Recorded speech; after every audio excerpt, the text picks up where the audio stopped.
से है क्योंकि कल हमारी भी बारी आ सकती है। मौलाना कलीम सिद्दीकी साहब को जिस वजह से पुलिस ने उठाया है, 10 दिन की पीसीआर दी गई है और ये दावा किया जा रहा है कि उनके पास पुख्ता सबूत है कि वो धर्म परिवर्तन का काम कर रहे थे।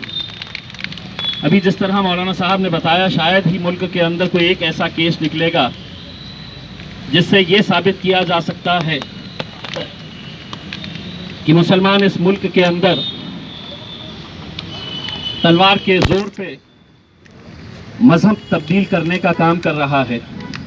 पूरे मुल्क के अंदर एक केस ऐसा नहीं मिल सकता है, लेकिन इसके बावजूद ये जो हो रहा है, ये बहुत ही तशवीशनाक बात इसलिए भी है कि इससे पहले भी जब हमारे उलमाए किराम को परेशान किया गया तो शायद हुकूमत, पुलिस, एजेंसीज ये देखना चाहती है कि हम उसका एहतजाज किस तरह से करते हैं। आपको याद होगा कि मौलाना साद साहब के ऊपर कैसे कैसे इल्ज़ाम लगाए गए थे और उसके बाद अदालत ने जब ये कहा कि ये सब बातें बेबुनियाद है, आज मीडिया इस तरह से काम कर रहा है कि पुलिस किसी को भी गिरफ्तार करके लेके आ जाती है और उसे मुजरिम करार दे दिया जाता है। अगर यही हाल रहा तो शायद आने वाले वक्त में इस मुल्क की पूरी अदालतें बंद कर दी जाएगी, क्योंकि मीडिया तय करेगा, पुलिस तय करेगा कि कौन दोषी है, कौन कसूरवार है, कौन गुनहगार है। और यही कुछ बात मौलाना कलीम साहब के बारे में आज उत्तर प्रदेश के या इस मुल्क के बहुत सारे चैनल्स इस तरह से दिखा रहे हैं कि मानो कोई आतंकी संगठन चलाया जा रहा था। आपको याद होगा कुछ साल पहले कई ऐसे नौजवानों को उठाया जाता था, कई सारे केसेस पूरे मुल्क के थे कि जहां पर नौजवान बच्चों को दहशतगर्दी के नाम के ऊपर उठाया जाता था और सबूत क्या बताए जाते थे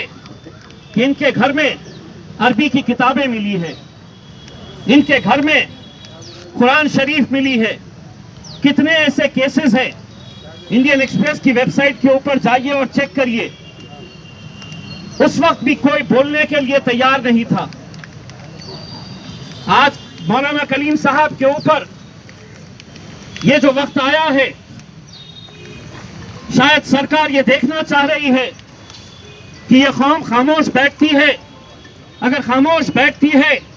तो हम दूसरे का नंबर लगाएंगे और दूसरे के बाद तीसरे का लगाएंगे, तीसरे के बाद चौथे का लगाएंगे और ये सिलसिला जारी रहेगा। यकीनन हम ये बताना चाहते हैं कि ये कोई सियासी एहतजाज नहीं है और न होना चाहिए। ये हर मसलक के, हर सियासी जमात के लोगों ने इसके अंदर आगे आने की जरूरत है, वरना मुसलमानों के नाम के ऊपर अपना धंधा चलाने वाले, अपनी दुकानें चमकाने वाले, अपनी सियासत करने वाले, बताइए वो नेता कौन सा है जिसने मौलाना कलीम साहब के बारे में उनके साथ जो नाइंसाफी हो रही है उसके लिए एहतजाज किया है या उसकी मुखालिफत में कोई एक शब्द भी बताया है? नहीं, हमारा काम तो सिर्फ ये है कि हम मुसलमानों के सिर्फ वोट हासिल करना चाहते हैं, लेकिन मुसलमानों के ऊपर जब वक्त आता है, यही इम्तियाज जलील एक सांसद है, जब राहुल गांधी के ऊपर पुलिस वालों ने राहुल गांधी का गिरेबान थामा था, गिरेबान पकड़कर खींचा था, तो हमने उसकी खुलेआम मुखालिफत की थी और उस वक्त हमने ये कहा था कि अगर आज इसकी मुखालिफत नहीं करेंगे तो हो सकता है कि कल उनके हाथ हमारे गिरेबान के ऊपर भी पहुंच जाए। और ये हो रहा है, ये हो रहा है। बैरिस्टर असदुद्दीन अवैसी साहब ठीक है, एक सियासी जमात के मेरे कायद है, लेकिन आज कश्मीर से कन्याकुमारी तक जब भी जहां पर भी कोई जुल्म होता है, कोई ज्यादती होती है, तो एक ही आवाज बुलंद होती है और उनके घर पे दिन दहाड़े खुलेआम कोई दहशतगर्द जाते हैं